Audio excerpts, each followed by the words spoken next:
France Maghreb 2. Bienvenue tout le monde, votre rendez-vous de pas d'après-midi durant ce mois sacré du Ramadan, 17h, 18h, 19h. Le grand forum LGF, c'est parti. Bienvenue à tous en ce jeudi.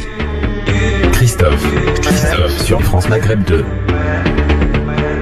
Pour m'accompagner aujourd'hui, ils sont deux, il n'y en a qu'un arrivé pour l'instant. Jean-Marc Zébélus, comment ça va Jean-Marc? Salut Christophe, bonjour à tous les auditeurs et auditrices. Ça va très très bien. Et toi Christophe, comment ça se passe ce petit Ramadan? Impeccable. Bon ben génial. Notre ami Hakim Ral qui va pas tarder d'arriver, j'espère en tout cas. Il est où Hakim? Hakim, il est en train de se garer. Comme d'hab. Oui, Il toujours à l'heure d'émission lui. Il a pas un bon GPS. Hein. Ouais, faudrait lui en acheter un. Voilà, il a un GPS halal et voilà, donc ça évite de faire des infractions, donc c'est plus long. Très bien. On va dans un instant retrouver l'ami Amar pour l'histoire du Ramadan. Nous sommes le 6e jour de Ramadan, donc que s'est-il passé un 6e Ramadan? Nous verrons ça dans quelques instants avec l'ami Amar. Bien entendu le j'aime ou j'aime pas tout à l'heure à 18h30, les coups de cœur de Jean-Marc Zébélus qui sera musical je crois. Oui tout à fait, une surprise une fois de plus. Très bien, ton avis tranché? Mon avis tranché ce sera justement les causes de la faim, de la famine dans le monde. Hein.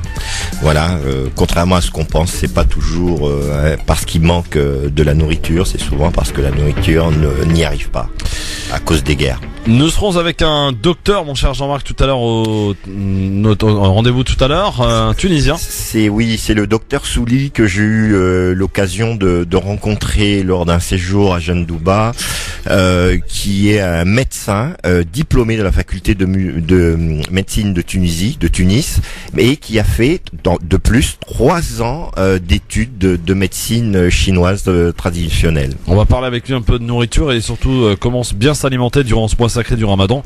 On peut s'apercevoir de voir quelques mines déconfites que finalement il y en a qui se nourrissent pas forcément bien et ça se fait ressentir évidemment le lendemain. Mais finalement de bons repas équilibrés. Un peu de tout. Faut manger un peu de tout sans exagérer. Bien équilibré. Voilà. Après tu passes une bonne journée de jeûne. Mais si tu manges n'importe comment, tu passes une mauvaise journée de jeûne. Et puis souvent c'est vrai que les gens ont tendance à se jeter sur la nourriture, à manger en une seule fois et c'est vrai que les Algériens en l'occurrence pour ça alors là. Bon, je suis pas d'accord que ce soit spécifiquement les Algériens. Mais je connais les Algériens, ils font pas comme ça. Je veux dire, il y a des alors gens les Marocains par contre ils y vont par étapes. Oui, mais j'en connais des Marocains, ils y vont d'un coup aussi. Oui, mais toi, tu connais toujours le contraire de ce qu'on parce que moi, je fréquente beaucoup de gens, cher ami, et je suis observateur, et je n'ai pas l'esprit braqué. Non, j'ai pas l'esprit braqué. Voilà, je suis ouvert. Invité tout à l'heure dans le cadre de Parole de candidats, dans le cadre des législatives, on sera dans la première circonscription de l'Essonne. Il y a du monde, 22 candidats, et notamment nous serons avec Farida Lamrani, qui est la candidate de la France Insoumise, celle qui est d'ailleurs bien placée pour peut-être arriver à battre Manuel Valls. À voir. Absolument, elle sera avec nous donc tout à l'heure à 18h sur France Maghreb de vos appels, bien sûr, 01 40 33 9P, vous avez envie de dire un truc constructif, un truc bien intelligent, pas de problème, vous êtes les bienvenus. 01 40 33 9P, allô, bonsoir, tiens, il y a du monde. Allô.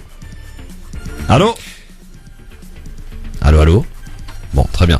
01, donc un truc constructif, disais-je, 01 40 33 9P, si vous voulez nous appeler, je peux prendre n'importe quel moment. Ou si vous voulez construire une maison, appelez-nous. Pourquoi ça reste constructif. Ah oui, absolument. Ah oui, voilà. Ouh là là. Allô, bonsoir. Allô, salut Salut Méziane. Ah ça je reconnais ça, c'est Méziane. Salut Méziane. Sahar Ramadan, Ramadan Moubarak mon frère. Ramadan Moubarak Méziane. Merci. Écoute, le jingle là, pouvez pas le changer là, il me fatigue, il m'énerve. Attends, Méziane, écoute. Oui. On dirait que c'est la guerre. On dirait que c'est l'alerte, on doit aller dans les abris. Méziane, tais-toi. C'est la sirène. Mais fou quoi, on te parle pas sur mon générique.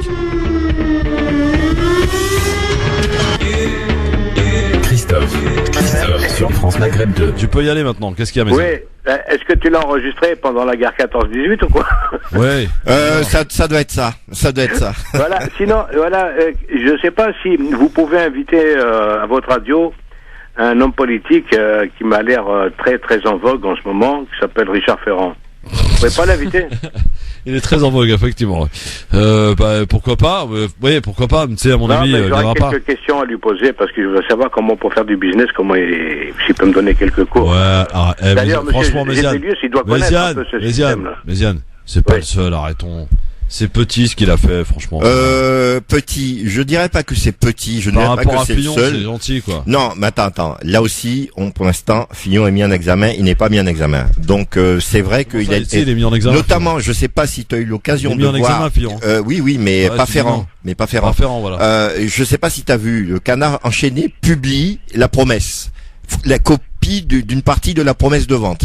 Où normalement, quand on signe une promesse de vente chez un notaire, elle est publiée au registre des hypothèques. C'est pourquoi? C'est pour protéger, pour donner une date certaine. Et ça veut dire aussi que s'il y a quelqu'un d'autre qui veut signer une promesse sur ce bien, on pourra pas parce qu'on va voir tout de suite au fichier. Bon. Ferrand a dit qu'il fallait pas qu'elle se soit publiée au registre des hypothèques. C'est-à-dire qu'on a signé en douce, on fera le truc en douce. La question du jour, justement, Méziane. La question du jour sur la page Facebook, aujourd'hui, justement, c'est la suivante. Vous savez que le parquet de Brest a décidé d'ouvrir une enquête concernant l'affaire Richard Ferrand. Doit-il, selon vous, démissionner? Vous allez répondre à cette question sur la page Facebook France Maghreb 2. Méziane, est-ce qu'il doit démissionner? Moi, je pense qu'il doit démissionner, mais je voudrais demander à M. Marc Gébelius, là, est-ce qu'on peut faire un emprunt bancaire sur une promesse de bail? Tout dépend de la banque, tout dépend de l'accord qu'on a. On peut pas. Ça dépend. Il y a des banques qui peuvent vous faire, c'est-à-dire qu'à ce moment-là. Quoi, ça dépend? Ça, c'est une réponse d'un expert. Non, mais ça dépend. Ça dépend du montage, parce que les banques ne traitent pas les gens de la même façon. Ah bon? Non. C'est à la tête du client, c'est ça? Exactement. Ah oui. C'est tout à fait ça. Il y a des choses inimaginables qu'une banque fera pour quelqu'un. Et puis, c'est-à-dire qu'elle peut très bien emprunter l'argent pour un certain temps sur forme d'un prêt de trésorerie. Et puis ensuite après rembourser le prêt des trésoreries et faire un prêt normal quand on arrive à une vraie promesse. Bon, Méziane, on va y aller là. Bon, monsieur Gébelius, là, moi je voudrais bien avoir vos références parce que moi je voudrais faire une transaction immobilière. Il n'y a pas de souci, on vous donnera ça. Et j'ai besoin d'avoir quelques conseils. Non, il n'y a aucun souci, Méziane. Il va donner mon numéro, Antoine. Il y a sans aucun problème. Je fais du business, je rêve. Non, je lui donne un conseil de façon amicale. Je vous laisse faire, les gars. Vous êtes corruptibles, comme tout le monde. Il n'y a aucun problème. Vous êtes des corruptibles. Je peux aider, il n'y a pas de souci. Tu connais pas la vraie musique, toi, Zébélus, hein? Ah, bien sûr, monsieur. La bonne musique, bien sûr. Moi, je suis un homme très ouvert. J'aime toutes les musiques. Oui. La musique en elle-même. Monsieur Amar, bonsoir. Bonsoir, salam alaikum. Bienvenue mon cher Ami Amar. Comment va-t-il en ce 6e jour de Ramadan? Ça va très bien, alhamdoulilah. Bon. Oui, faut dire qu'Abdelkader Chaouz est originaire de Kabylie. Exactement, monsieur. Exactement. D'ailleurs, tous les chanteurs chablis sont quasiment tous kabyles, donc. Ouais, plein. Et puis la majeure partie de la population algéroise est d'origine kabyle. De toute façon, oui, effectivement. Bon, c'est une émission pour Kabyle aujourd'hui? Non, mais de quoi je me mêle là? On est... Voilà, exactement, là, de quoi je me mêle. Bon, Amar. Ok, d'accord, je me mêle pas entre Kabyles. Amar. Non, mais franchement, il met les pieds dans le plat, là. Alors, allons. Bah oui, mais des pommes de terre, de couscous, oui, n'importe quoi. Oui, occupe-toi de cette transaction immobilière. Comment il t'a chambré? J'ai pas entendu. Il a dit, occupe-toi de tes transactions immobilières. Avec plaisir. Il me manque plus que toi comme client pour booker la. Non, moi je donne pas dans ce genre de domaine. Lui, tu serais, il a un pauvre petit appartement à HLM, tu serais mal barré avec lui, hein. T'as pas rien à gagner. Avec tout ce qu'il a au bled, mon pote, hein. Ah, au bled. Il a un village à lui tout seul au bled. Bélus, il va nous faire des prix. Alors, monsieur Amar, soyons sérieux 5 minutes. Oui. 6e Ramadan. Que s'est-il passé un 6e Ramadan? Ah bah, 6e Ramadan, 6e jour de Ramadan, nous allons remonter très loin puisque c'est le 6 Ramadan c'est notre prophète sallallahu alayhi wa sallam qui l'a dit, que Moussa a reçu alayhi salam la Torah. D'ailleurs, il n'y a pas les 3 révélations ont eu lieu un jour de Ramadan. En 63, donc de l'Hégire, ce sont les troupes indiennes qui furent écrasées par l'armée musulmane sous la conduite de Mohammed ibn al-Qasim rahimahullah. Là, ce fut le début de la conquête de ce qui deviendra plus tard le Pakistan et une importante partie de l'Inde. Et il est d'ailleurs rapporté que le prophète sallallahu alayhi wa sallam avait prédit cette victoire. En 223 de l'Hégire, sous le règne du calife abbasside Al-Mutassim, rahimahullah, en réponse au massacre des musulmans et à l'appel à l'aide d'une femme, fut conquise la ville d'Amoria, en arabe, ou Amorium si vous préférez. Cette ville se situe donc dans l'ouest de l'actuelle Turquie. Et le célèbre poète et anthropologue Abu Taman nous a laissé le fameux poème « Ode à la conquête d'Amorium ». 253, mort de Ibrahim Zaïd, rahimahullah, grand rapporteur de hadith.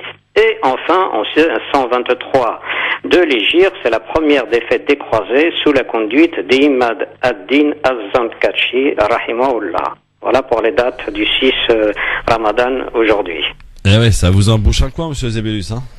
Tout à fait, c'est très précis, c'est très juste, et puis ça ne fait que me cultiver, me rendre un peu plus intelligent. Ah bah c'est bien, on en apprend tous les jours, vous savez. Hein. Oui. Alors, qu'est-ce qu'on mange chez toi, Amar, ce soir? On ne sait pas encore, à la maison de retraite, c'est toujours au dernier moment qu'on le sait. Ah oui, ils sont pas cool. Bah oui, ça, ils nous disent, bon non, on vous fait une surprise. Sinon, ça vaut pas le coup si on vous le dit avant et tout. Il y a des râleurs et tout qui vous disent, ah non, moi je veux ceci, je préfère ça. C'est vrai qu'à la maison de retraite, il y a que ça en même temps. Merci beaucoup, Amar. Rendez-vous demain, Sarah Tolok. Merci beaucoup, Amar. Bonne soirée. Bon, qu'est-ce qu'il y a? Il est où Hakim, là? J'ai pas de nouvelles d'Hakim Rahal. Hakim Rahal, il arrive, il est en chemin, il arrive, mais de toute façon, on n'a pas besoin de lui, là. Attendez, faut lui dire quand même qu'on est à l'heure française, et non pas à l'heure algérienne. Ouais, mais bon, qu'est-ce que tu veux, c'est son côté algérien qui ressurgit, c'est naturel, hein, ça reprend toujours le dessus. 33 9 P, vous voulez débarquer dans cette émission n'importe quand, à n'importe quel moment, vous n'hésitez pas à nous appeler, vous téléphonez au 01 40 33 9 P, c'est vraiment votre rendez-vous de talk. Je précise, mesdames et messieurs, auditeurs, auditrices, qu'à partir de demain, nous ouvrons un radioton et en partenariat avec Muslim Hands pour du parrainage au Mali pour l'école de l'excellence de Bamako. Pouvoir parrainer ces 70 enfants qui sont dans cette école, pouvoir aussi financer un car scolaire pour les emmener tout simplement à l'école. Et pour aussi terminer les travaux de cette école d'excellence qu'a ouvert Muslim Hands à Bamako, grâce à votre générosité, le radioton demain, samedi et dimanche, donc tout au long de ce week-end, 2, 3 et 4 juin, sur France Maghreb 2, avec Muslim Hands. N'hésitez pas à faire preuve une nouvelle fois de générosité pour les enfants du Mali, les enfants maliens de cette école de l'excellence à Bamako. Je vous rappelle également la question du jour en rapport avec l'affaire Richard Ferrand, puisque le parquet de Brest a décidé finalement d'ouvrir une enquête. Est-ce qu'il doit, selon vous, démissionner? C'est la question qu'on vous pose, elle est toute simple, elle est toute nette. Vous répondez à cette question sur la page Facebook France Maghreb 2, par le biais aussi des mails lgf@francemaghreb2.fr. Allô, bonsoir, qui est là? C'est Christophe, bonjour, c'est Mouloud. Salut Mouloud, comment ça va? Ça va et toi? Ça va impeccable Mouloud. Ouais, très bien, alhamdoulilah. On t'écoute Mouloud, qu'est-ce qui se passe? Ah, je suis en direct? Oui, t'es en direct, on perd pas de temps. Déjà, je voulais dire bonjour à monsieur Jean-Marc Zébélus. Bonjour monsieur Mouloud, vous que allez j'aime bien? bien beaucoup, mais je suis pas d'accord avec toi sur Ferrand, là.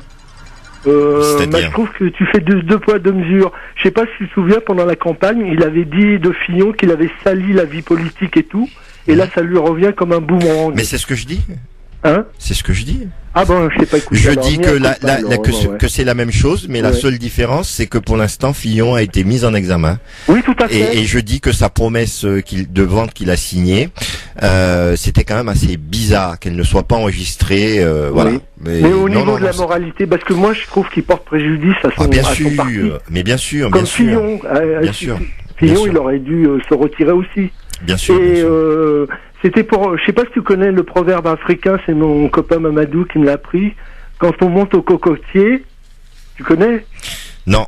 Il faut avoir le derrière propre. Ah non, je connaissais pas. Pas mal. C'est un proverbe africain avant de critiquer les autres. Pas mal.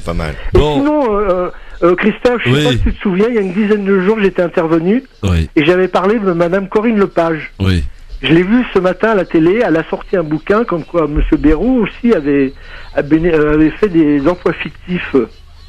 Ah oui. Hein? Zébélus, tu peux m'enlever cette musique, s'il te plaît? Mais quelle musique? Il n'y a pas de musique, non, Christophe. arrête tes conneries, tu me mets de la musique. Il n'y a pas de musique, Christophe. Zébélus, il est devant son ordinateur, il met de la musique, il croit qu'il est chez lui, là. Il n'y a pas de musique.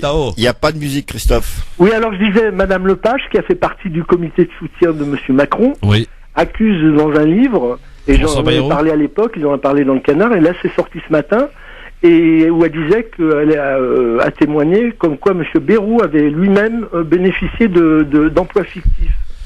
Oui, elle est passée notamment chez les GG ce matin, je crois. Voilà. Ouais, elle Et passe tout le monde partout, elle. s'étonnait qu'on ne l'ait pas invitée. Et c'est paradoxal Tu parce l'as entendu. qu'elle a soutenu Macron. Et puis il y a une autre petite chose. Rapide, Mouloud, j'ai la Ouais, pub. d'accord. Monsieur Bayrou, qui est garde des Sceaux, il est quand même mis en examen pour diffamation Oui. contre une association qui l'a attaqué. Exact. Et ça la fout mal, moi je trouve. Ouais, ça empoisonne un peu le gouvernement, Parce que ces à la histoires, ouais. limite, si on applique sa règle de mise en examen, il devrait sortir le premier. En tout cas, il commence très mal son Tout à fait. quinquennat. Écoute, moi j'ai fait les marchés là. Avant-hier, j'étais sur les marchés à Romainville, à Bagnolet, à Montreuil. Eh ben, je peux te dire que ils vont avoir la majorité, mais certainement pas la majorité absolue. Ils sont en train de perdre. Bon. Les gens sont dégoûtés. Merci, Mouloud. Je te remercie. À bientôt, Dans un plaisir. instant, on est de retour très vite avec le zapping. Et monsieur Hakim Moral, je sais pas à quelle heure il va arriver. Vous pariez à quelle heure, vous? On va dire qu'il sera là dans un quart d'heure. Ouais, moi je dis dans 10 minutes. À tout de suite. France Maghreb 2, France Maghreb 2. Merci d'être avec nous en direct sur France Maghreb 2 avec Zébelu Jean-Marc qui est avec nous, notre expert en immobilier, et notre chef d'entreprise qui n'est pas encore arrivé. Hakim Moral, qu'est-ce qu'on lui réserve pour son retard? Parce que là, il va falloir sévir. De toute façon, il va nous faire un petit store bien sympathique. Ouais, voilà, tiens, voilà. T'as trouvé. Donc, en fait, j'ai compris. Hakim Moral, qui est en retard aujourd'hui, paiera un ftor à toute l'équipe du Grand Forum. Exactement, Voilà. c'est ça la sentence. Allez. C'est ça, voilà. La sentence est irrévocable. Mon cher ami Hakim Moral, à tout de suite. Allô, bonsoir. Allô? Oui, bonsoir monsieur, quel est votre prénom? Salam alaikum. Alaykoum salam, votre prénom? Mustafa. Salut Mustapha, tu nous appelles d'où? Marne-la-Vallée. Marne-la-Vallée. T'es d'accord avec nous, hein? C'est scandaleux d'arriver en retard à l'émission, je trouve, hein? Ah bah oui, c'est impoli même. C'est très impoli, c'est effectivement. Mais Dieu nous pardonne. T'as dit quoi? Que Dieu nous pardonne. Que Dieu nous pardonne, ouais. Ouais, je vais lui passer un petit bonjour, ça fait pas mal d'années que j'écoute votre émission, un peu plus de 20 ans je crois. Ouais. 20 ans, j'existais pas, moi. Enfin, l'émission n'existait pas. Christophe, ne cache à personne que t'as 60 ans. Allô? Non, je disais, il y a 20 ans, l'émission n'existait pas, Mustapha. 300 ans, elle existait. Encore dans les débuts. Vas-y, casse le... Zébélus vient de casser le matériel. Ouais. Je dis ça, je dis rien. Ouais. Bon, vas-y, Mustapha, qu'est-ce qu'il y a? Donc, je vais réagir par rapport à Jean-Marc, la dernière fois qu'il parlait de l'esclavage du général Richepont, c'est ça? Ouais. Et du coup, je me suis renseigné, puis j'ai vu que, parce que soi-disant qu'on avait reculé son nom à Paris au nom d'une rue, donc apparemment il y a un opéra qui s'appelle l'opéra Richepont, et sur l'Arc de Triomphe, il y a encore son nom apparemment, ou la Halem, hein, après je dis pas, donc c'était juste pour dire ça, et ça tombe, elle est toujours aux Antilles. Hein. Très Voilà. bien. Bah, merci beaucoup, en tout cas, cher ami Je Mustapha. souhaite bon Ramadan, Sartokoum, et puis Sartokoum. prochain, Inch'Allah. Merci beaucoup à toi Salam aussi. Il est arrivé. Hakim Moral. Ça va, Hakim? Ça va les amis? Tu sais que... Bonjour tout le monde, salam alaikum. T'as pris cher, mon ami, hein? Qu'est-ce qui se passe? T'as pas pu entendre ce qui s'est passé et l'auditeur a justement approuvé. Ouais. Tu vas payer à toute l'équipe un store parce que c'est inadmissible, une demi-heure de retard. Non, j'ai pas besoin d'arriver en retard pour vous payer le ftar. Non, mais à toute l'équipe, à toute l'équipe. À toute l'équipe, sans exception. Bah oui. Bien sûr, même à toi, Jean-Marc. Attention, on est en Ramadan, là, faut pas mentir. Hein. Les auditeurs sont témoins. Y a pas de souci, Excusez-moi pour le retard, ceux qui chers vont auditeurs. témoigner contre toi Mais si non, tu le fais pas. Pas jusque là, voyons. Bah si. Comment ça va, Hakim? Ça va et toi, Ça a bien Christophe? commencé le Ramadan? Ça va Ah, il impeccable. sent bon, hein. Il vient de se doucher, Il est celui-là. sur les chapeaux de ça roue. C'était bonne la sieste ou pas? Oh, tu parles. Comment ça se passe du côté de 29 rue Stéphaneson? À Barbès, Brioche de ça se Barbès passe bien, d'un peu de tout, quand les produits spécifiques au Ramadan, donc on a les briques, on a le msemman, le mhajab, le matla, le harsha, le ksara, les gâteaux orientaux, tous les pains briochés, tout quoi. Bon, n'hésitez Voilà. pas à y faire un petit tour, hein, dans le 18e, 29 rue Stéphaneson. Mais le rythme Brioche est de assez Barbès. soutenu, hein, c'est Ah bon vrai. Ah c'est quand même on a quoi, 3 mois d'exploitation, c'est tout nouveau, les gens commencent à nous connaître et puis faut avoir tous les produits au bon moment, faut que ce soit tous les jours frais. Exact. Et donc là, ce qui explique aussi le petit retard, sans vouloir me dédouaner, Qu'est-ce qu'il y a? c'est parce que les produits, pour qu'ils soient frais, ils sont préparés en laboratoire à 15 heures. Oui. 30. Oui. Et j'ai fait tout un chemin pour fournir le magasin. Comme l'émission dure jusqu'à 19h, eh bien, tous les produits sont sur l'étalage à partir de 16h30. Voilà, donc. Bravo Hakim. Enfin, bravo. Au moins, il y aura des produits Voilà, frais. non, mais ça, Peut-être c'est sur des retard à Non, mais l'antenne. celui-là, si c'est pas un homme Mais les politique, je sais pas mais ce les qu'il est, produits là. sont frais et tout chaud et C'est parfait. idéal pour Bon, la coupure. mais ça ne te donne pas concernant ta sentence. Je sais, je vous ai manqué et je peux vous payer ce que vous voulez. Il n'y a pas besoin de retard pour Non, ça. non, c'est quand pas même. que tu peux, c'est Ouais. que ça a été décidé comme ça, t'as Il y pas a- le choix. C'est ok, d'accord. y a pas de Bon, problème. alors Hakim, Jean-Marc, on va passer au zapping maintenant les gars, Oui. avec de l'affaire Richard Ferrand encore dans le Il démissionne pas alors, Bah, tonton Ferrand. justement la question. Ouais, toutes les élections sont polluées. On la pose. La D'accord. question on la pose, c'est la question du jour justement, puisque le parquet de Brest a ouvert une enquête, Ouais. a décidé finalement d'ouvrir une enquête. Ah oui. Doit-il selon vous démissionner? Vous répondez à cette question Ah, sur voilà. la page Facebook France Maghreb 2 par mail lgf@francemaghreb2.fr ou en nous appelant 01 40 33 9000. Le zapping. Avec justement dans le zapping Richard Ferrand hier matin chez nos confrères de France Inter, exclu de démissionner. J'ai ma conscience pour moi, a-t-il dit au micro de Cohen. J'ai fourni toutes les pièces, j'ai donné tous les éléments de réponse, parce que justement je veux que les Françaises et les Français soient éclairés, que les marcheuses et les marcheurs, dont je suis secrétaire général d'En Marche, vous le savez, eh bien n'aient pas de doute. Par conséquent, j'ai tout donné à vos confrères, tout ce qu'ils m'ont demandé, je leur ai répondu. Alors ensuite qu'ils fassent des exégèses, c'est leur droit. Mais la question, elle est, est-ce que je suis un homme honnête ou pas? La réponse, oui, je suis un homme honnête. J'ai sauvé une entreprise qui avait 130 emplois en danger. J'en ai créé 250. J'ai le soutien total des salariés, de mes successeurs. Et qui a décidé en 2012 que je ne resterai pas directeur général? C'est moi. C'est moi. J'ai pas attendu qu'il y ait une loi. Bon alors, on le croit ou pas? Franchement, Christophe, c'est toujours le même scénario. Avec Fillon, c'était la même chose. C'était l'homme le plus honnête. Moi, je pense que le président de la République, fraîchement élu, avait pris un certain nombre d'engagements devant les Français. Il est bien emmerdé avec cette affaire. Donc, il faudrait qu'il soit intraitable. Voilà, il n'y a pas à discuter. Il y a peut-être pas délit, mais au niveau de la morale, la morale réprouve ce genre de choses. C'est pas parce qu'on se retrouve dans une situation dominante, une situation de force, et qu'on en profite. Hakim.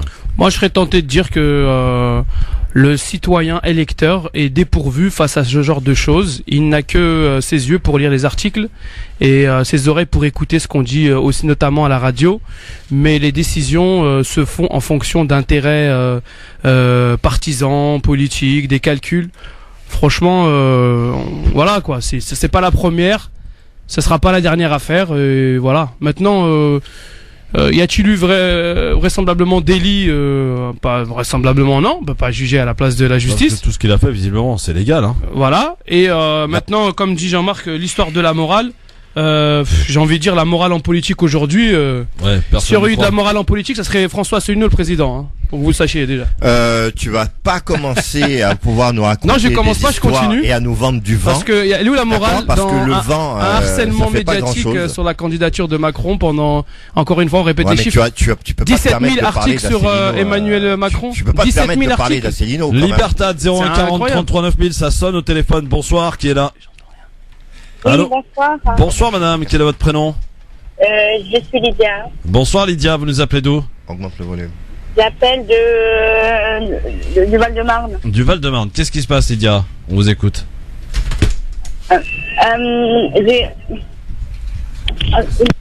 Allez-y Lydia, on vous écoute. Ah bon, elle a raccroché. Bon, Lydia. très bien. Lydia, apparemment, elle a raccroché. Bon, tant pis. Erreur de On manipulation. continue donc ce zapping avec sur l'affaire Ferrand. Justement, Jean-Michel Apathy a son avis et il a donné à nos confrères de France 5 hier soir dans l'émission C'est à vous.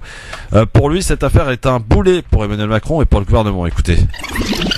Il n'empêche quand même, pour tenter de comprendre la situation, que Richard Ferrand est devenu un boulet pour le gouvernement. Oui. Il est évident que ça gêne la campagne. Il est évident Ça va avoir un impact sur les législatives? c'est difficile à mesurer aujourd'hui. Les sondages disent que non. Il y a une vraie volonté de La donner République en marche est toujours en tête. visiblement une majorité à Emmanuel Macron. Mais enfin, il ne faut pas que ça dure trop. Il ne faut pas qu'il y ait beaucoup de papier. Mais quelquefois, ça tourne un peu à la campagne de presse. Voilà. Alors Jean-Michel Apathy dit que cette affaire Richard Ferrand est un boulet pour Emmanuel Macron, pour le gouvernement. Vous êtes d'accord avec lui? Bah, il Mais peut bien dire sûr que ça. c'est un boulet, c'est évident. Il peut dire que ça de toute façon. C'est évident. Alors Emmanuel Macron qui visiblement continue de soutenir Ferrand. mais ne souhaite pas réagir et répondre aux questions des journalistes sur cette affaire pour l'instant. Donc est-ce qu'on se dirige finalement vers une démission rapidement, peut-être avant les élections, parce que est-ce que ça peut empoisonner les élections législatives pour le mouvement En Marche, qui, vous le savez, d'après les sondages, est crédité comme étant celui qui va remporter les élections.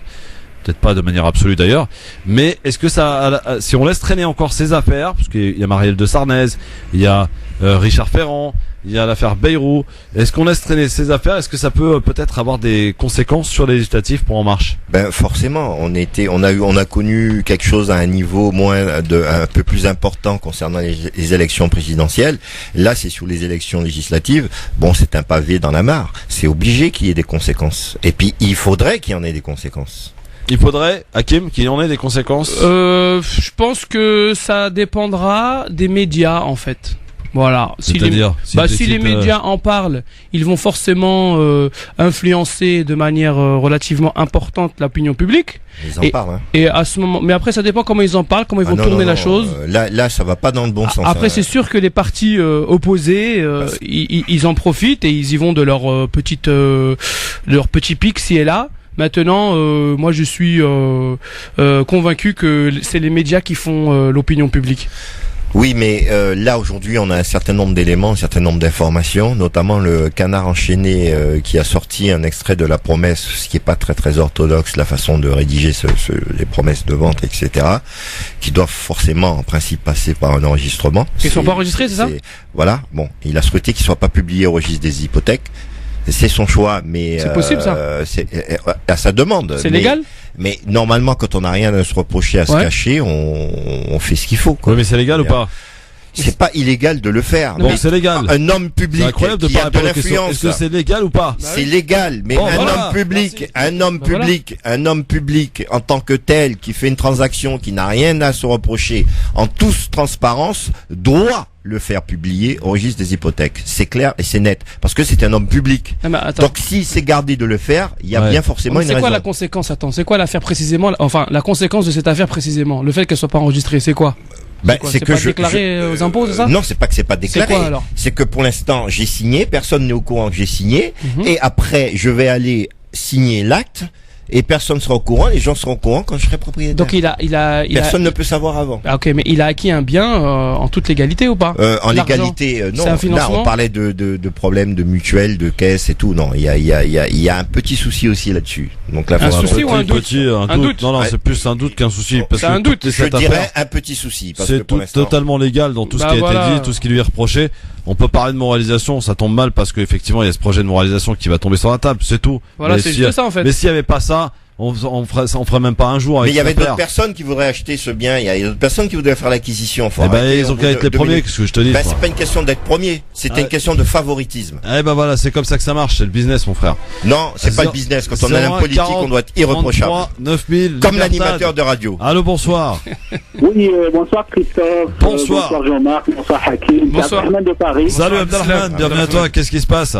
Oui, bon ramadan à tout le monde. Je voulais parler de la démission d'Abdelmalek de Sellal. Ah, Sellal, le Premier ministre algérien qui a été démis de ses fonctions, ouais.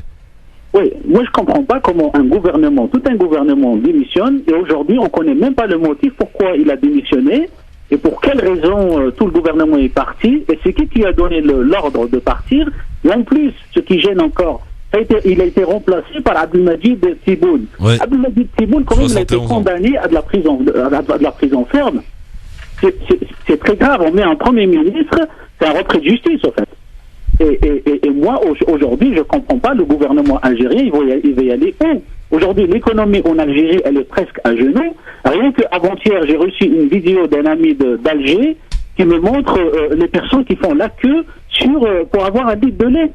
Il faut faire 4 heures de queue pour avoir un litre de lait. C'est très très très grave. En plus, on est gouverné par des retraits de justice. Le PDG de la Sonatrach, par exemple, il a été condamné à de la prison ferme par le tribunal de Blida en 2006 à 30 mois de prison ferme pour espionnage. Il a espionné les services secrets algériens, il a espionné les militaires pour l'intérêt de la CIA. Donc moi je dis c'est très très grave ce qui se passe. Je demande quand même aux auditeurs de donner un avis. Comment un gouvernement démissionne. Jusqu'à aujourd'hui, on ne connaît pas la raison de sa démission. Merci Abdelrahman. Merci beaucoup. Merci beaucoup. À très bientôt, Sarah Tolek. 01 40 33 9000. Selon un sondage Harris Interactif pour RMC, 7 Français sur 10 souhaitent la démission de Richard Ferrand. Ben, c'est logique. 7 Français sur 10. Du côté des Républicains aussi, on appelle à des sanctions envers le ministre, à l'image de François Baroin. Écoutez. Monsieur Ferrand, c'est pas n'importe quel ministre. C'est le secrétaire général d'En Marche, dont le président était Emmanuel Macron. Il met en difficulté ce gouvernement provisoire. Je pense que la situation devient de plus en plus intenable et je pense que désormais le gouvernement doit prendre des décisions beaucoup plus radicales s'il veut que la sincérité et la clarté pour cette fin de campagne législative soit le garant d'un choix clair pour les Français. En tout cas, nous, c'est la clarté à tous les étages sur nos projets comme sur la méthode.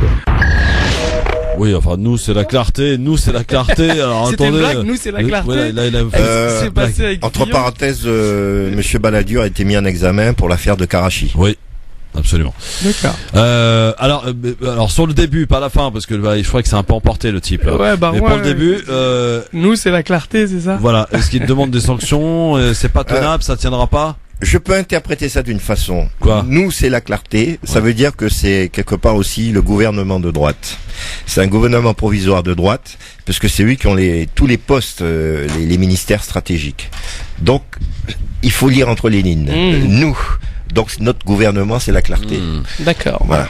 Ouais, pourquoi pas. Bon, Hakim. C'est ce que je disais tout à l'heure. Chacun, il va de son petit pic à l'intérieur de sa famille politique pour descendre ceux qui sont en charge des décisions politiques de la France, au gouvernement. Maintenant, c'est toujours comme ça que ça se passe. Je rappelle juste que finalement, les citoyens électeurs, ils sont désœuvrés face à ce genre de choses.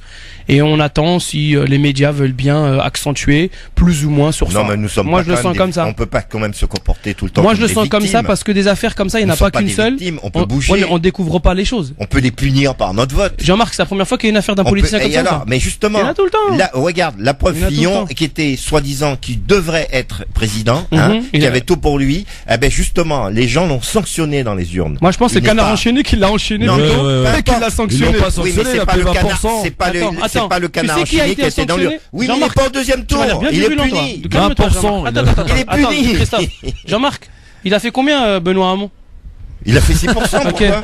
Ok, et Asselineau, il a fait combien? Asselineau, il a fait un score tout à fait honorable. Ah oui, c'est 0. Ça dépend comment. Ça dépend. Attends. Enfin, un score honorable, c'est un sport qui permet. Christophe, c'est celui qui parle le plus fort qui a droit à la parole là ou oui, pas? Aujourd'hui, oui. Ah bon? Non, c'est pas. Est-ce qu'il peut rembourser sa campagne? Est-ce qu'il peut se rembourser sa campagne? Est-ce que Jean-Marc il va être calife à la place du calife ou pas? Est-ce qu'il peut rembourser sa campagne?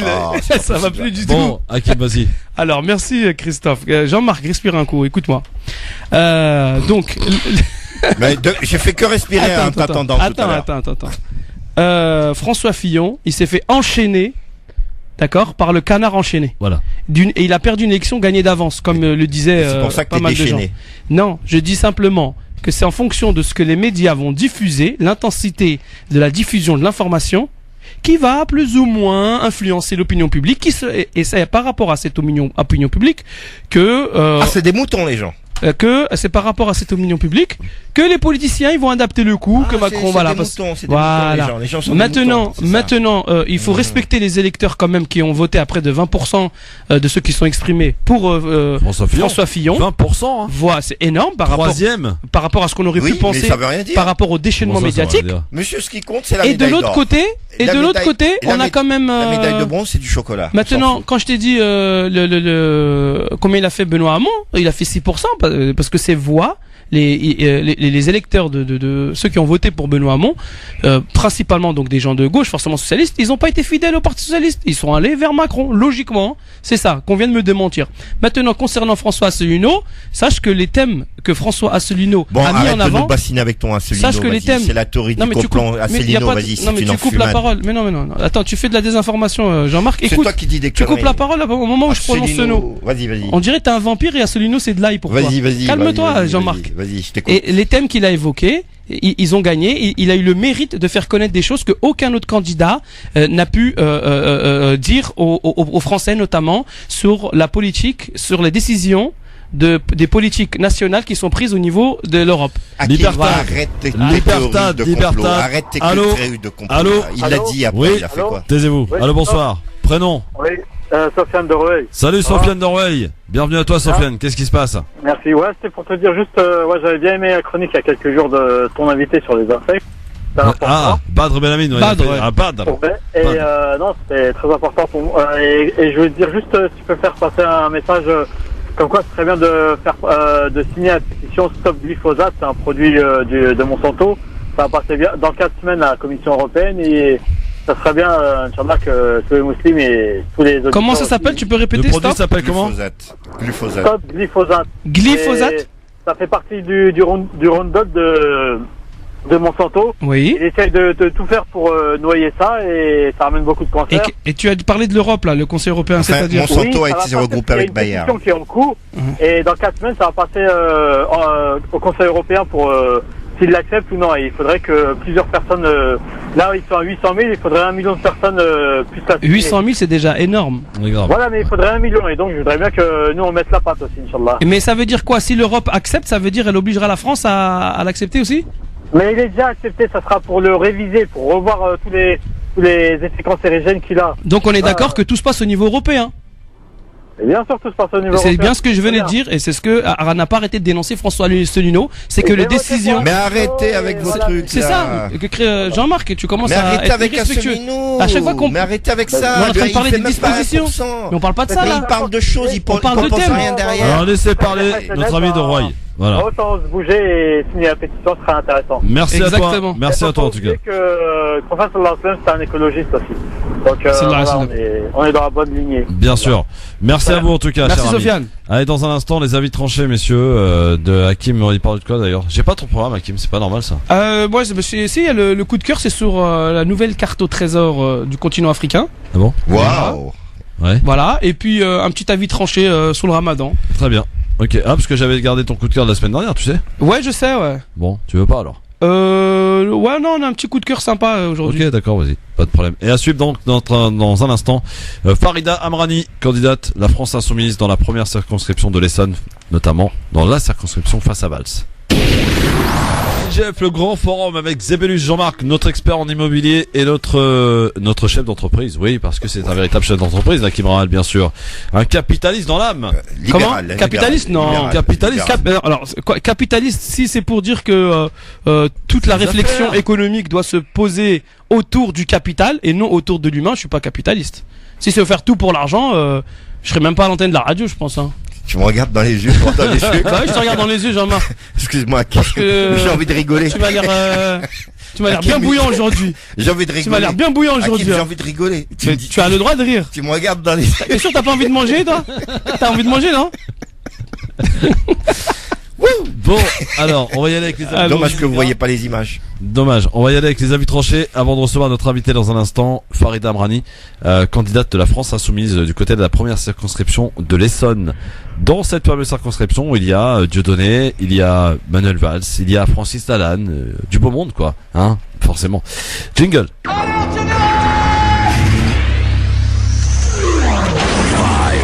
3, 2, 1, 0.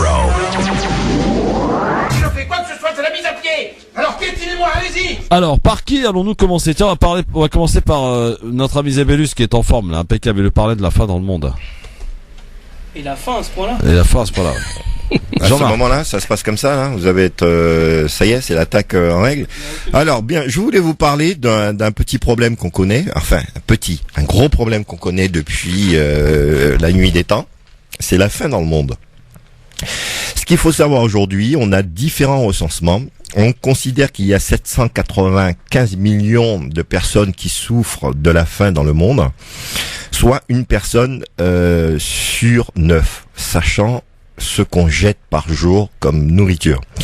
La grande majorité des personnes souffrant de la faim vivent dans des pays en développement où 12,9% de la population est sous-alimentée.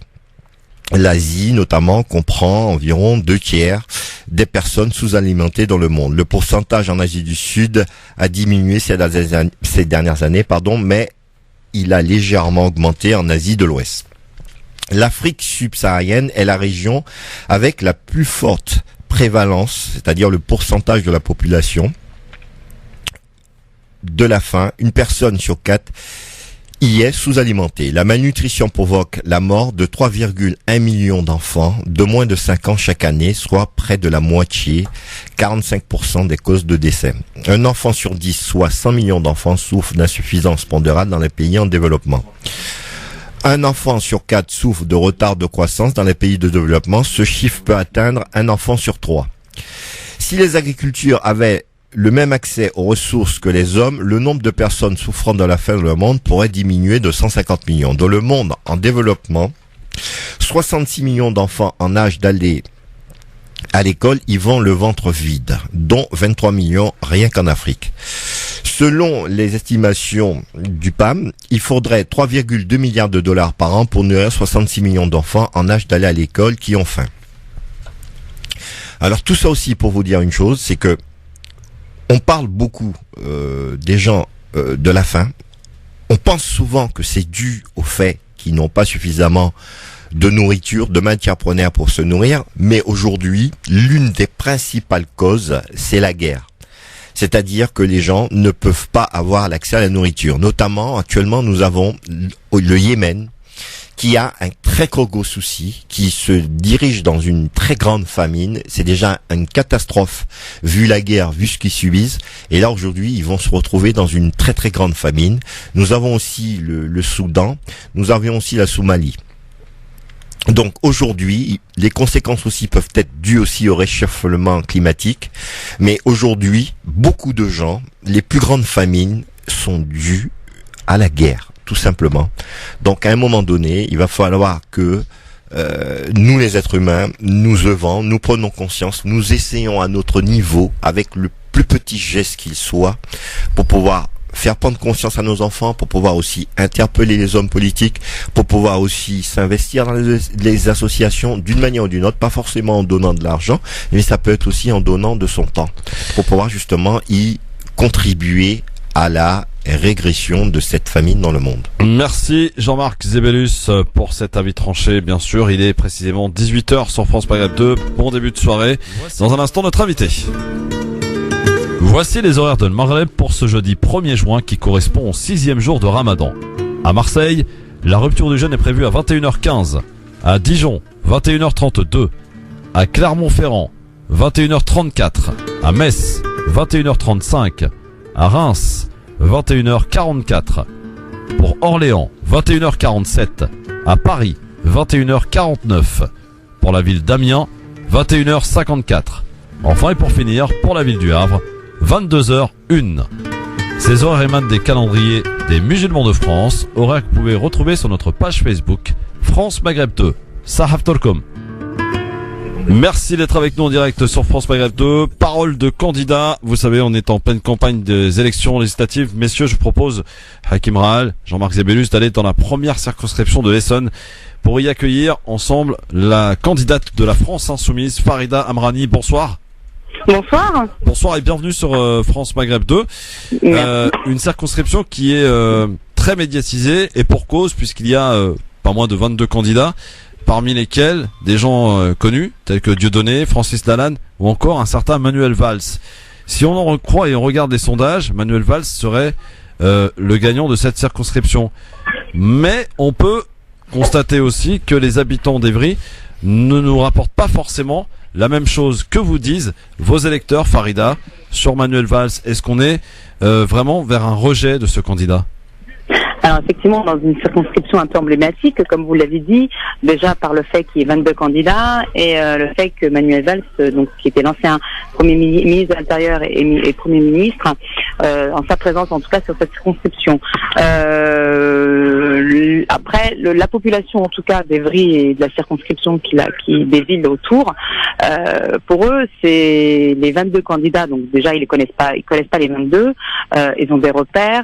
Et effectivement, il y a eu deux candidatures un peu médiatiques qui sont celles de Dieudonné et de Lalanne. Mais la population nous dit ils sont bien gentils, ils ont un problème personnel avec Manuel Valls, ils viennent le régler, sauf qu'ils régleront pas nos problèmes. Donc au moins les deux candidats, ces deux candidatures, c'est des candidatures showbiz pour eux. Hein. Oui, alors je m'explique et plus précise ma question. Il y a eu deux faits importants pour Manuel Valls, c'est justement cette altercation au marché de Corbeil. Et pas plus tard qu'il y a 2 jours à l'Iftar, côté quartier des Pyramides à Ivry, où il s'est fait prendre un parti également par un homme. Est-ce que vous rencontrez ce type de réaction sur le terrain ou pas du tout? Oui, effectivement, on va pas se mentir. Hein. C'est vrai qu'ici c'est un rejet. Manuel Valls c'est un rejet, notamment dans la communauté maghrébine, ça c'est vrai. Mais pas que. Quand on rencontre les gens, quand on discute avec eux, ce qui est reproché en tout cas à Manuel Valls, c'est le fait qu'il ait demandé une étiquette En Marche, qu'il ait trahi en tout cas le Parti socialiste, qu'il ait trahi ses engagements, et surtout les gens nous disent mais pourquoi il se représente, puisque quand il avait la possibilité, quand il était Premier ministre, ça veut dire au plus haut du gouvernement, pour faire des choses, et il ne les a jamais faites. Pourquoi aujourd'hui on lui ferait confiance et qui nous dit qu'il ne va pas encore nous trahir? Farida Amrani, est-ce que vous pouvez vous présenter un petit peu aux auditeurs et auditrices de France Maghreb 2, qui vous êtes, quel est votre parcours? Alors moi je suis Farida Amrani, j'ai 40 ans, je suis maman de 3 filles, je suis syndicaliste à la base, je suis parent d'élèves engagé également, et c'est comme ça que je suis arrivée à la politique, moi, c'est par le biais de parents d'élèves. J'ai commencé en fait en 2014 suite aux réformes des rythmes scolaires, où j'étais vraiment pas contente avec Manuel Valls sur la réforme. On s'était un peu, en tant que parent d'élèves, on s'était un peu pris la tête là-dessus, et la seule chose qu'il a su me dire, c'est madame, si vous n'êtes pas contente, vous n'avez qu'à monter une liste aux prochaines élections législatives. Municipale, pardon. Et effectivement, c'est ce que j'ai fait. J'étais tête de liste de la liste Évry Unis pour Agir, et on a fait 20%, et on l'a obligé à faire un second tour, chose qu'il n'a jamais fait en tout cas à Évry, parce qu'il a toujours été élu dès le premier tour. Bravo. Ouais. Donc voilà. Mais c'est Jean-Marc à l'appareil.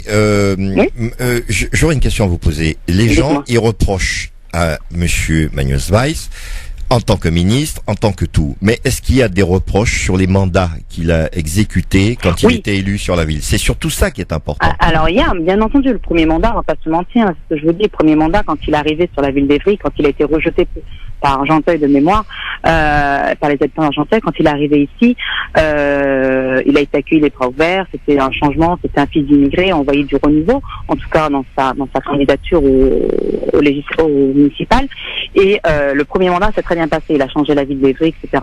Mais dès son deuxième mandat, dès le début du deuxième mandat, d'ailleurs il a même créé dans son premier mandat l'association Évry-Palestine. Vous voyez bien comment il était en tout cas. Incroyable. Et ensuite, oui, non, mais voilà. Et quand il est arrivé, au cours de son deuxième mandat, quand il a voulu, il s'est dit bon, je peux faire des choses au niveau national parce que c'est son ambition. Oui, bien sûr. C'est bien d'avoir des ambitions. Ça, c'est bien, oui. Donc quand il a commencé à avoir une ambition du national, là, par contre, il a commencé à prendre, il a utilisé les Évriens et notamment la ville d'Évry comme tremplin pour y arriver. Ça veut dire qu'il a voulu tout expérimenter sur sa ville, pour que quand il serait au gouvernement, faire les choses. Et c'est ce qui n'a pas marché, c'est-à-dire qu'il a fermé les MJC, donc tous les lieux de rencontre, en tout cas pour les jeunes, pour qu'ils puissent discuter, se retrouver, etc. À Évry, il n'y en a pas. Et on est une ville quand même étudiante, il y a une fac, etc. Il n'y a pas de lieu de rencontre. Donc Monsieur Valls, vous êtes en train de nous dire, d'une certaine manière, n'a pas pu supporter le vertige du pouvoir, c'est ça? Après, je sais pas, je suis pas dans sa tête, je sais pas, mais en tout cas, tout ce que je sais, c'est que, en tout cas, moi, Évrienne, en tout cas la première, c'est ce que je lui ai reproché, sans faire de politique. Moi, la politique, j'ai commencé en 2014, quand j'ai monté ma liste contre lui. Non, la politique, moi, c'était comme tout le monde, j'étais parent d'élèves. Magnifique. Voilà. Madame Amrani, on va peut-être quitter un peu Valls parce qu'on n'est pas là pour parler que de lui d'abord. Et vous êtes vous candidate. Alors pourquoi avoir choisi la France Insoumise? Parce qu'en fait, tout simplement, quand je reviens sur 2014, quand on a monté la liste et qu'on a fait 20%, entre les deux tours, Jean-Luc Mélenchon est venu me soutenir. Tout simplement. Et voilà, donc il y a une chose soutenir et une apporter son soutien. Et du coup, j'ai fait partie des 20 premières syndicalistes qui ont soutenu Jean-Luc Mélenchon quand il s'est présenté, en tout cas, quand il a présenté sa candidature au présidentiel. Donc j'estime qu'aujourd'hui c'est une ligne droite. Il faut casser en fait.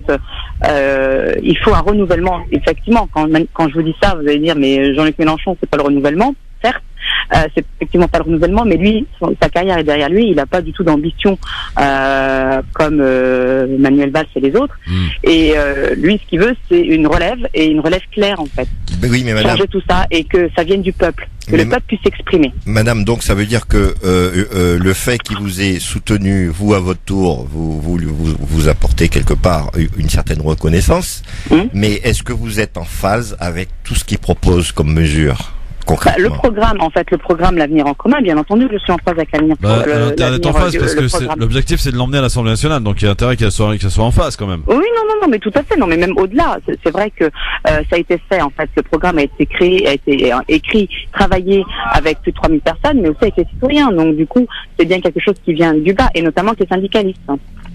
Alors, Madame Amrani, justement sur le terrain, que vous disent un peu depuis que Macron a été élu président, que vous disent un peu les électeurs, quelles sont les attentes des personnes de votre circonscription, et quels sont les domaines dans lesquels les gens sont vraiment, ça leur parle quoi. Aujourd'hui, est-ce qu'on parle plus de chômage, d'économie, on parle de on peut parler de chômage à Évry, c'est comme une ville très jeune où le taux de chômage est important, donc c'est une ville où la jeunesse est en difficulté à Évry, effectivement, donc du coup c'est vrai que la loi 49.3, vous voyez, déjà je pensais que c'était une loi, la loi travail parle beaucoup et inquiète.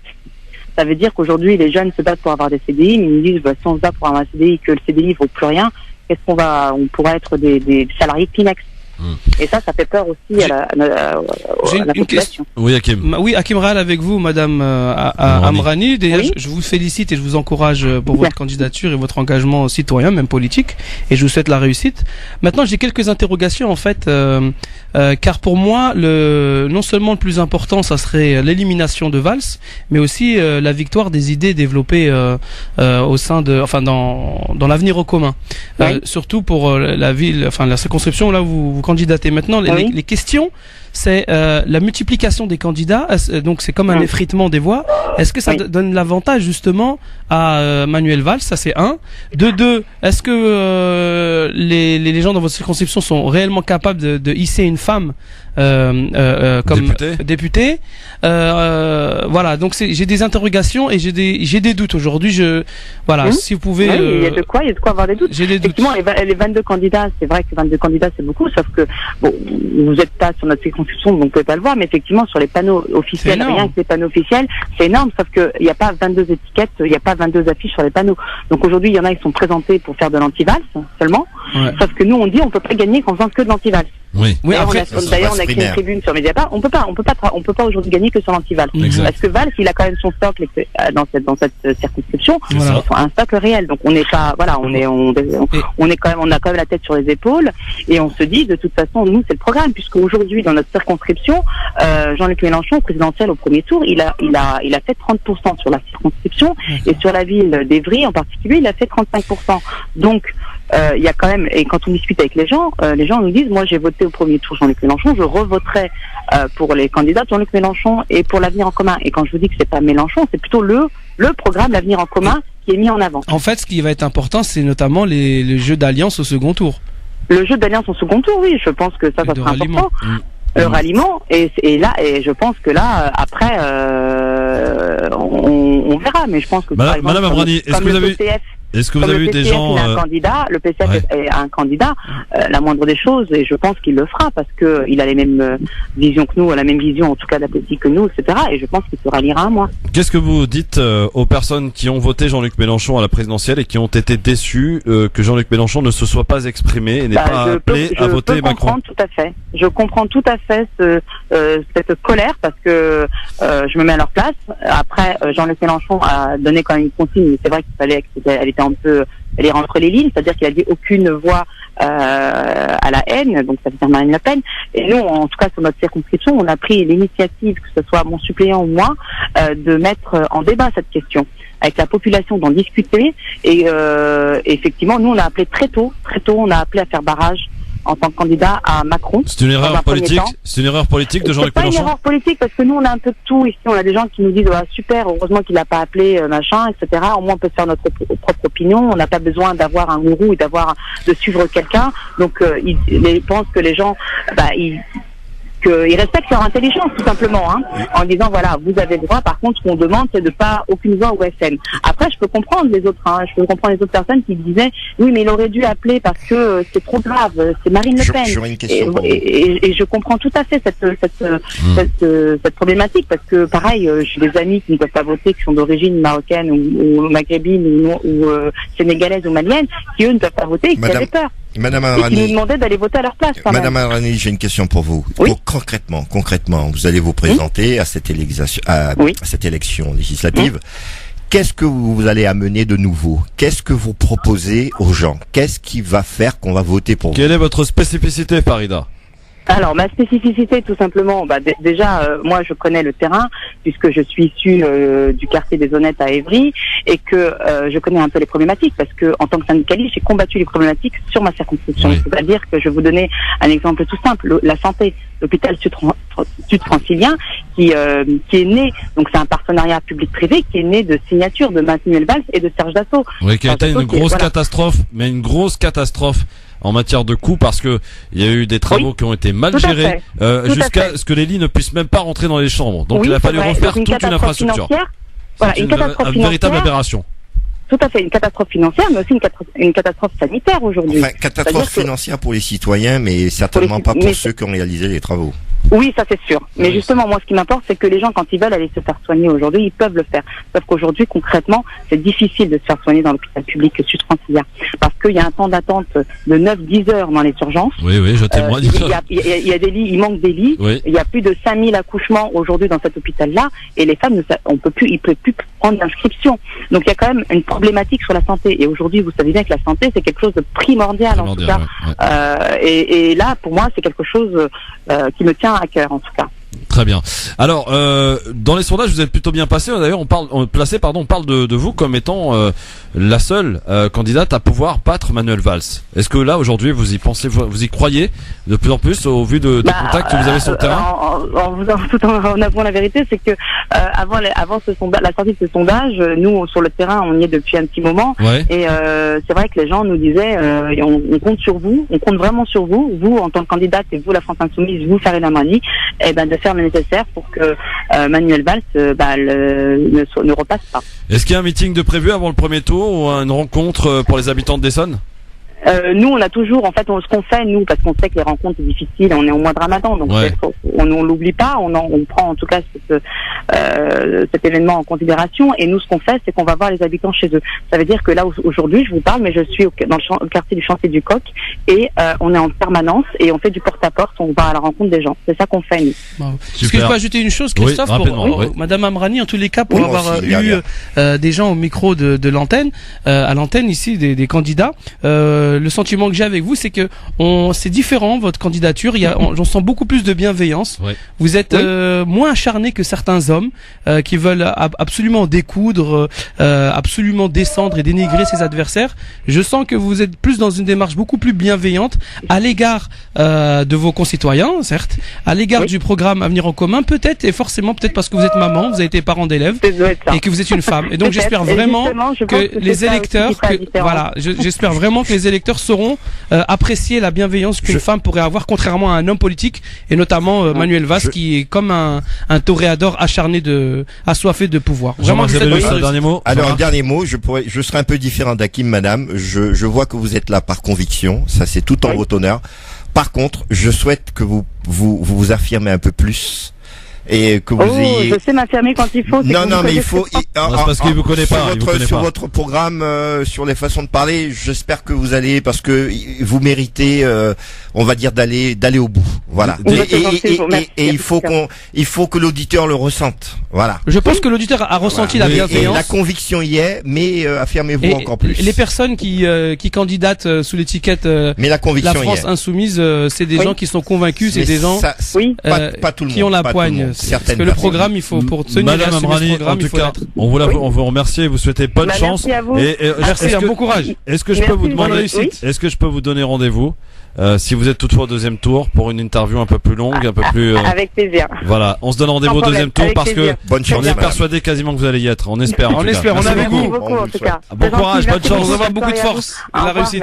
Bon, on n'a pas été très équitable pour le temps de parole, pardon, mais bon, on a fait 10 minutes avec les autres et là on a fait quasiment 10 minutes avec Jean-Marc, ouais, il a trop parlé. Ouais, il a trop parlé, c'est ça. C'est encore la faute de Zébélus. C'est sûr. Non mais allez, comment vous la trouvez? Non mais sérieusement. Non, c'est-à-dire que honnêtement, c'est quelqu'un qui connaît le terrain. Qui a une conviction. Elle connaît le terrain, attention. C'est quelqu'un qui vient du bas, d'accord, qui connaît, qui a milité. C'est quelqu'un de terrain. Mais une chose, je reste persuadé dans ce que je lui dis, faudrait que qu'elle ressorte un peu plus la poigne, plus de virulence, sa conviction, d'accord, par rapport à ce qu'elle veut, parce que souvent, elle avait tendance à repartir un petit peu sur valse. Je pense que c'est une femme qui mérite d'être connue et d'aller au bout. Mon ressenti, moi, j'ai trouvé et j'accorde beaucoup d'importance à cela. Et pour moi, c'est ce qu'elle incarne, la nouvelle forme de politique en France aujourd'hui, à savoir la bienveillance des gens qui sont du terrain. C'est pas des gens qui ont fait l'ENA forcément, ou bien qui sont passés par des parcours officiels. C'est pas que ceux qui sont énarques ne doivent pas faire de politique. Au contraire, hein, c'est pas ça. Non, il en faut. Et bien sûr. Non, mais il y en a marre de l'énarchiste. Non, c'est pas. Moi, j'en ai pas forcément marre, comme toi tu peux le dire. Oui. Alors, si je peux terminer mon propos, Jean-Marc, on a besoin de personnes bienveillantes. Une femme, une mère de famille, une syndicaliste, c'est plus qu'un vent nouveau. C'est ce dont la représentation de la collectivité a besoin, parce que la femme en elle-même, et ça c'est la chose naturelle, qui enfante, qui donne naissance, elle a cette valeur que les hommes n'ont pas, à savoir la protection, la construction d'un avenir et la sécurisation. Voilà. Et je pense que au-delà d'avoir de la poigne et de la virulence et voire même de la violence, la politique, elle a surtout besoin d'avoir de la conscience du bien collectif. Propos un petit peu macho, la femme naturellement, elle a. Non, c'est toi qui dis, c'est toi qui mets des étiquettes à chaque fois, Jean-Marc, et c'est un peu lassant parce que tu es tu commences qu'à faire que des étiquettes. Tu mets des étiquettes, tu casses. Il doit s'affirmer. Je ne vois pas du tout ce qu'il y a de sexiste dans ce que mais c'est juste qu'il a envie de dire. C'est tout le contraire. C'est tout le contraire. C'est pas parce qu'elle est femme qu'elle est comme ça. En fait, vous êtes un misogyne caché. C'est pas parce qu'elle est une femme qu'elle est comme ça. C'est parce qu'elle a ses qualités intrinsèques, point final. C'est pas le fait d'être une femme qu'on sera plus ça. Et c'est pas le fait de faire de la politique qu'il faut avoir de la poigne et être violent comme toi tu suggères. Non, dans un instant, on va parler un peu de Ramadan pour vous calmer un peu, les gars. On va vous calmer un peu avec un docteur qui sera avec nous pour nous parler de la meilleure manière qu'il soit pour s'alimenter. Est-ce que vous êtes, tiens, Hakim Rahal, t'es plutôt à l'algérienne où tu manges tout en même temps ou plutôt, on va dire, à la marocaine? C'est un français, Hakim. À l'algérienne, tout en même temps. T'as lu ça où? Moi, c'est quoi cette histoire-là? Hakim, on va mettre les choses en place tout de suite. C'est tous les gens qui ont fain, ont tendance à manger tout ce qu'ils trouvent. Ça, je suis d'accord. Attends 2 secondes, attends. Je suis d'accord. Ça, c'est humain. Il y a pas d'Algériens, de Marocains, les préjugés, de Français ou quoi. Les préjugés de Monsieur à l'algérienne, on met tout sur la table. Monsieur Fro, c'est un préjugé. Ok ou pas? Non, c'est pas comme ça. C'est pas qu'à l'algérienne, c'est turc, c'est comme ça. Libanais, c'est comme ça. Chinois, c'est encore pire. Algérienne, non, on parle du Ramadan, on parle pas du Maghreb. Non, mais d'accord. Donc, de pratique du Ramadan au Maghreb. Non, moi, je suis pour quelque chose de équilibré. Les Marocains, ils mangent la soupe et ils mangent un plat 2 heures après, par exemple. Christophe, j'ai passé 30 jours de Ramadan au Maroc. C'est pas partout pareil. Venez les Marocains, venez les Algériens me dire que j'ai raison. Parce qu'ils commencent à m'énerver ceux-là, à dire le contraire de ce que je dis. Alors mais non, ils savent très bien que j'ai raison. T'as raison sur quoi? Mais ça dépend d'où t'es, dans quelle région, si t'es à Casa, si t'es à Rabat. Les gens ont des coutumes, ont nos habitudes, ont des trucs différents. Alors, est-ce que vous arrives à maîtriser ta faim? Est-ce que vous êtes quelqu'un qui mangeait tout en même temps ou alors est-ce que vous êtes des pauses? Alors si la question tu me l'as posée, moi non, je mange pas tout en même temps. Et tu fais des pauses. C'est-à-dire que à la coupure, s'il faut quelque chose de liquide, et la meilleure façon c'est la date ou bien de l'eau et puis après une petite shorba, une brique. Très bien. Allez, on en reparle dans un instant. France Maghreb 2, France Maghreb 2. Le grand forum sur France Maghreb 2 avec monsieur Hakim Rahal, avec monsieur Jean-Marc Zébélus en direct sur France Maghreb 2. Messieurs, on va parler un peu de Ramadan, ça tombe bien, on est en plein dedans et c'est le 6e jour d'ailleurs de ce mois sacré du béni du Ramadan. Alhamdoulilah. Et nous sommes avec le docteur Soli depuis Djendouba en Tunisie. Bonsoir docteur. Bonsoir tout le monde. Bonsoir et bienvenue en direct sur France Maghreb 2, la Tunisie à Paris ce soir.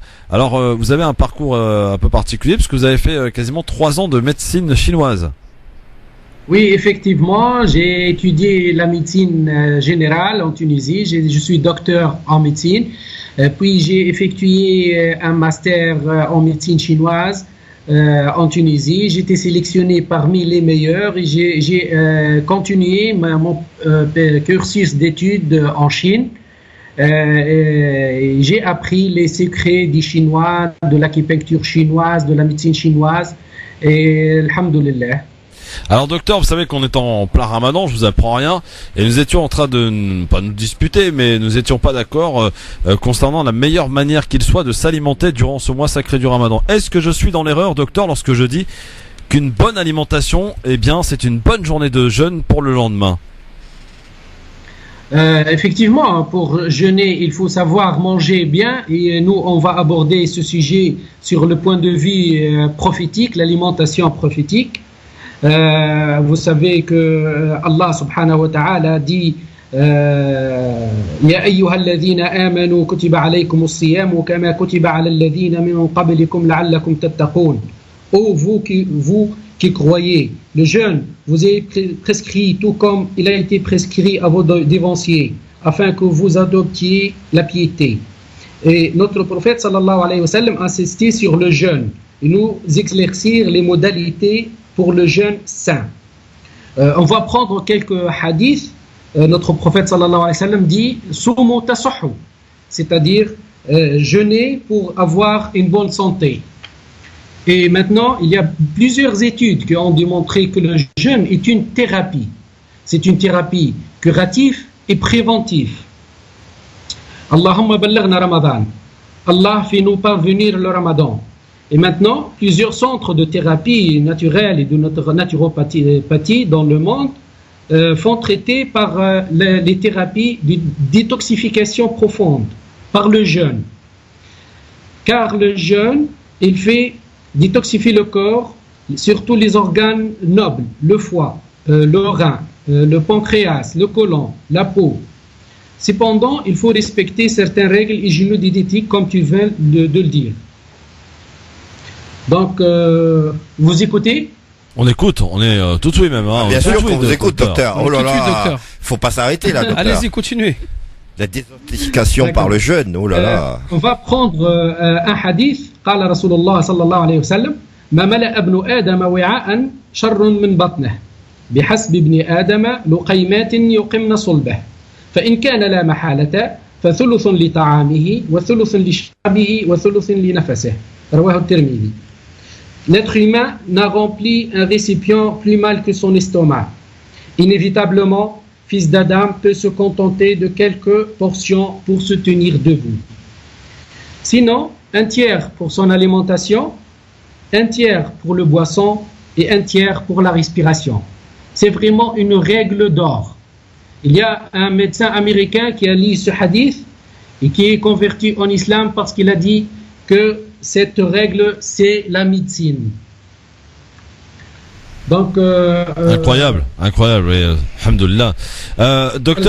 Docteur, pour parler plus concrètement aux auditeurs de ce mois sacré du Ramadan et de la meilleure manière qu'il soit de s'alimenter, justement, est-ce que vous pouvez nous donner un titre d'exemple comment bien s'alimenter à la rupture, comment on pendant fait à la rupture et puis aussi au sahur parce que c'est important aussi parce que j'ai toujours tendance à croire qu'il fallait beaucoup manger à la rupture du jeûne et un peu moins au sahur alors que c'est tout le contraire. Effectivement. Notre prophète dit c'est la première règle, c'est-à-dire qu'il faut rapidement déjeuner et retarder le suhour, c'est-à-dire que dès le moment de rupture de jeûne on ne doit pas retarder le foutour. Donc deuxième règle, c'est commencer par un peu d'eau ou lait et quelques dattes, parce que pendant une longue journée on a une hypoglycémie. On a besoin de sucre rapide pour assimilation. Donc, un peu de lait, un peu d'eau et quelques dattes pour que le corps assimile rapidement et normalise sa glycémie et pour pouvoir continuer. Donc, on fait après une pause pour faire la prière, par exemple, et puis on va déjeuner.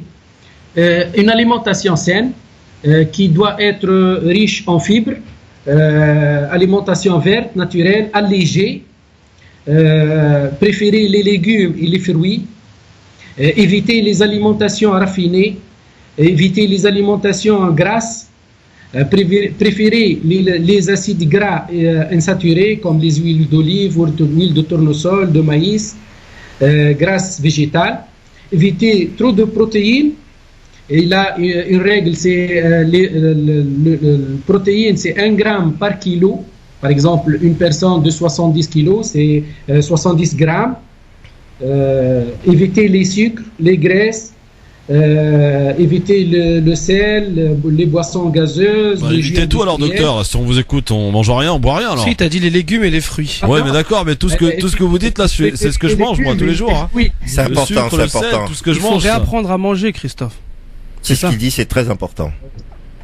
Voilà, c'est simple. On peut boire une shorba, une soupe. Oui. Une soupe légère. Puis on va manger légère, beaucoup de salade.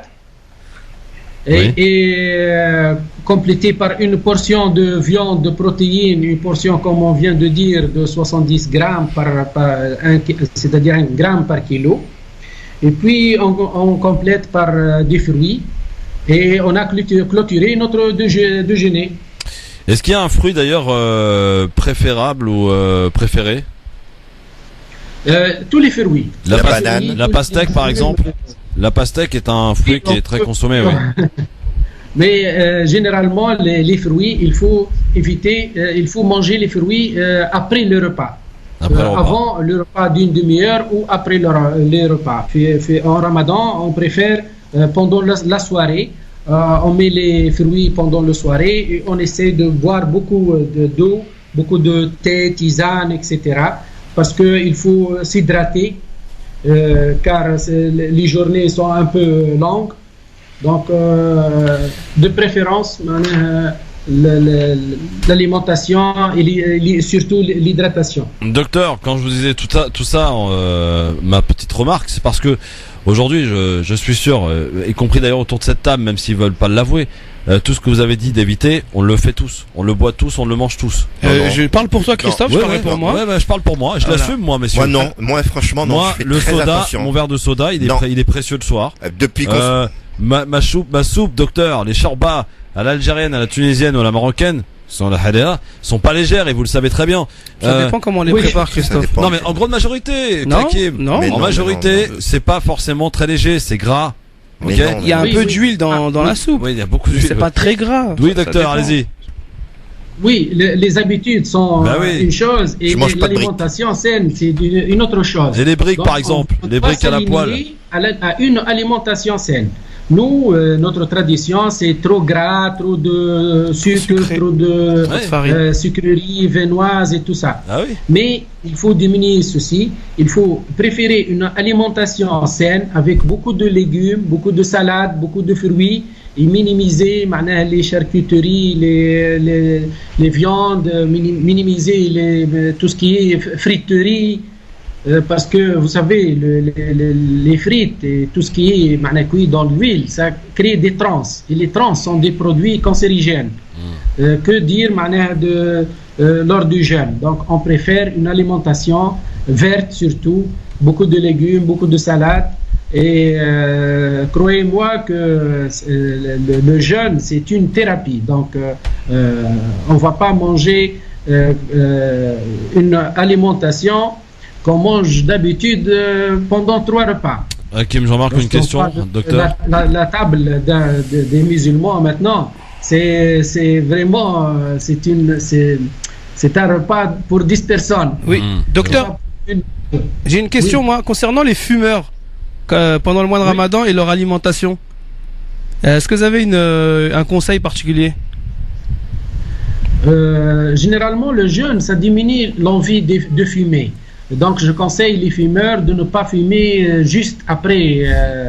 De ne pas fumer du tout, même. Oui. Ça, c'est impossible pour certaines personnes. 1 heure après le repas, au moins. Et le meilleur, c'est d'arrêter de fumer. Christophe, dans le centre, nous faisons des thérapies par l'acupuncture pour cesser de fumer.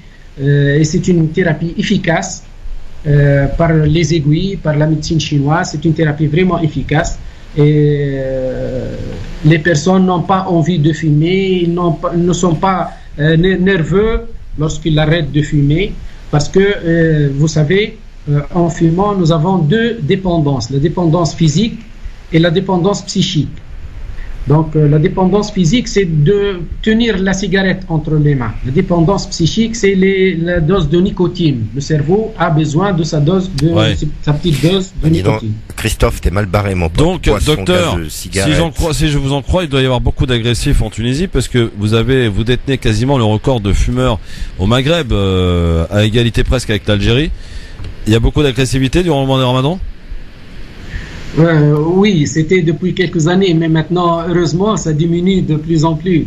La nervosité, l'agressivité, les gens, maintenant, ils sont civilisés, ils connaissent leurs droits et très bien. Espérons que ça va de mieux en mieux. Docteur, je tiens à vous préciser que la personne qui vous a posé la question sur les fumeurs n'est même pas fumeur, donc allez chercher l'erreur.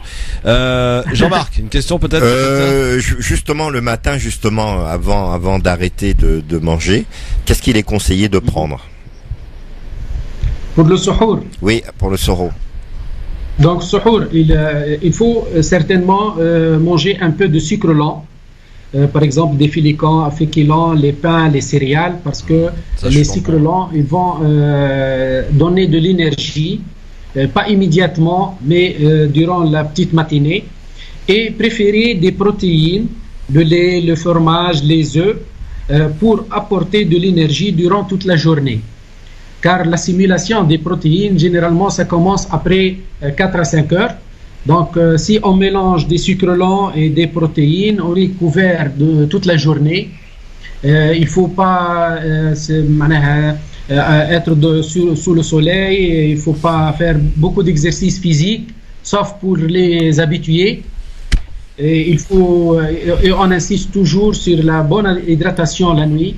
Et comme ça, on passe une journée vraiment agréable. Et, la thérapie du jeûne, c'est une détoxification. Déjà, si on parle un peu du jeûne, ça passe par 4 phases. La première et la deuxième journée, c'est la désintoxication, c'est le niveau de sucre qui diminue, la glycémie diminue, la pression artérielle. Ça crée une mauvaise haleine, des maux à la tête, des entourdissements. Mais à partir de la phase 2, qui est du 3e au 7e jour, c'est la glycogénèse hépatique, c'est la nouvelle source d'énergie, la néoglycogénèse. On est en plein dedans là. On va sentir une peau grasse. Le processus de nettoyage du corps commence. Ah oui. Le côlon, surtout les organes internes, le rein, le foie, le pancréas. Le système immunitaire augmente. La phase 3, c'est du 8e au 15e jour. C'est l'énergie accrue. C'est la cicatrisation des anciennes blessures. Le processus de guérison commence à travailler. Le nettoyage. Et la phase finale, c'est la 4e phase qui est du 6e au 30e jour. Le corps il est adepte au jeûne. La capacité maximale de guérison. Le souffle il est frais. La clarté de la vision, la concentration et vraiment un système de nettoyage qui a abouti à son fin. Docteur, il n'y a que des bénéfiques, que du bénéfique. Il y a juste une dernière question, docteur. Est-ce que les Chinois, justement, connaissent ce jeûne que nous faisons? Je crois oui. Les Chinois, ils ont des temples où ils font la prière et ils font aussi le jeûne. Mais ce n'est pas le jeûne comme nous. Ils ont un jeûne un peu différent. Mais le jeûne, il est par plusieurs civilisations, plusieurs très anciennes civilisations. Très bien. Merci beaucoup, docteur, en tout cas, de nous avoir un peu éclairé, même beaucoup d'ailleurs. Merci, docteur. Sur ce ramadan. Merci beaucoup, Sahaf Tolok, docteur. Merci, docteur Sahaf Tolok. À très bientôt. En Tunisie, on dit Saha Shribtek. Shribtek ou Shribtek. Aïchek, docteur. Merci beaucoup. Merci, docteur. On a appris des choses aujourd'hui. Surtout sur la fin, là, les 4 phases différentes d'adaptation. c'est une régénération j'ai rencontré au top de l'organisme. Et en fait, au-delà, bien évidemment, du côté spirituel et que c'est une obéissance à Dieu, parce que Dieu dit, jeûnez, et c'est moi qui récompenserai de votre jeûne, hein, donc c'est Dieu qui parle aux hommes, que ce soit chez les communautés juives, chrétiennes ou musulmanes. Mais là, c'est les bienfaits d'un point de vue universel pour tout le monde. Donc là, on serait tenté de dire à l'écoute des prescriptions de ce docteur, ou du moins des conseils de ce docteur, que le jeûne devrait être prescrit à titre même préventif, et pas seulement à une période, pas seulement pour des gens qui sont dans une croyance en Dieu, mais pour absolument tout le monde, qu'on soit athée ou croyant. Il y a des cliniques spécialisées aux États-Unis. Voilà, donc il faudrait en parler. Ouais. Je pense qu'on va en parler de plus en plus, comme la tradition prophétique de la saignée. Tu sais, le hijama, on l'a vu pendant les Jeux Olympiques. Tout à fait. Où il y a l'autre, le champion américain là, qui avait, et puis l'équipe américaine de natation qui avait des traces de hijama, de saignée sur le dos. Phelps, c'est ça? Michael Phelps. Voilà, Phelps ou quelque chose comme ça. Donc je pense que ces choses prescrites pour les croyants, c'est-à-dire qui émanent de Dieu, eh ben elles sont bonnes même pour ceux qui ne sont pas croyants, et quelque part ça peut être pour eux une explication de la du bienfait et de la véracité quelque part, parce que ça a un effet directement sur l'organisme. J'ai connu cet homme à Jeanne Douba. Je peux vous dire que c'est quelqu'un qui fait son métier, qui a fait 7 ans de médecine chinoise, le docteur, et qui continue encore. Génial. Docteur Souli. Je peux vous dire que tout ce qu'il fait, il cherche toujours le parallèle avec les hadiths, avec les trucs. On le sent bien. Et avec ce monsieur, on ne s'ennuie pas. On a envie de l'écouter, hein, on a envie de l'écouter. Non, mais on le réinvitera avant la fin du Ramadan. Ah, bien sûr. Bah, j'espère. Allez, 18h47, il faut de la place pour le coup de cœur de Hakim. Qu'est-ce qu'il y a? Hop, on y va. France Maghreb 2. Le coup de cœur. Parce que Hakim m'a dit, si tu me mets pas mon coup de cœur, je viens plus jamais. Donc attends. Oh là là, les gars, qu'est-ce que vous inventez pendant le Ramadan? Hakim, t'as noté? Vas-y. Alors, perds pas de temps, taisez-vous, Zébulus. Alors, mon coup de cœur, c'est la nouvelle carte sur les richesses de l'Afrique qui a été faite depuis. C'est une mission de la Banque mondiale. Ouais. Donc, on a une petite vidéo explicative de 2-3 minutes.